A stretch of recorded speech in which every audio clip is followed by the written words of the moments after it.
Hi folks, ఇప్పుడు మనం fifth one చూద్దాం. ఫిఫ్త్ వన్ ఏమి ఇచ్చిండు? If alpha comma beta are the roots of equation అన్నాడు.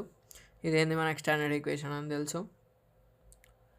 Then find the value of ఇది అన్నాడు. సో నేను ఏం చేస్తాను అంటే ఫిఫ్త్ సొల్యూషన్ గివెన్ ఈక్వేషన్ రాస్తా. A x square plus b x plus c equals to 0. ఇలా ఏం తెలుసు మనకి? Alpha comma beta are the roots.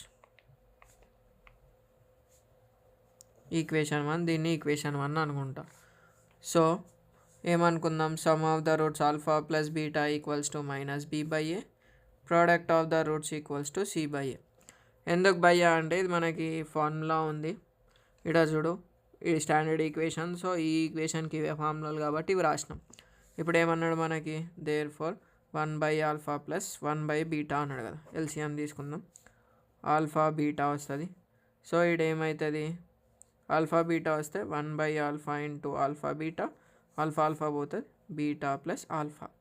ఇది ఎల్సిఎం ప్రాసెస్. ఇది మ్యాక్సిమం మస్తు మంది కన్ఫ్యూజ్ అవుతారు. ఇది చెప్తా చూడరి, ఏముండదు. ఇక్కడ 2 డిఫరెంట్ టర్మ్స్ ఉంటాయి, డైరెక్ట్ ప్రోడక్ట్ చేయాలి. ఆల్ఫా బీటా వచ్చింది. సో ఇప్పుడు ఈచ్ టర్మ్ ఇంటూ ఇది చేయాలి. 1 by alpha into alpha beta, alpha alpha పోతుంది, 1 into beta beta, plus 1 by beta into alpha beta, 1 by beta into alpha beta, beta beta పోతుంది, 1 into alpha alpha.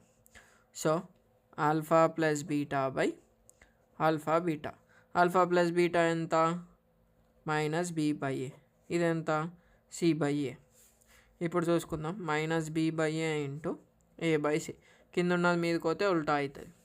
So a one జా cancel, minus b by c. ఇదేం value?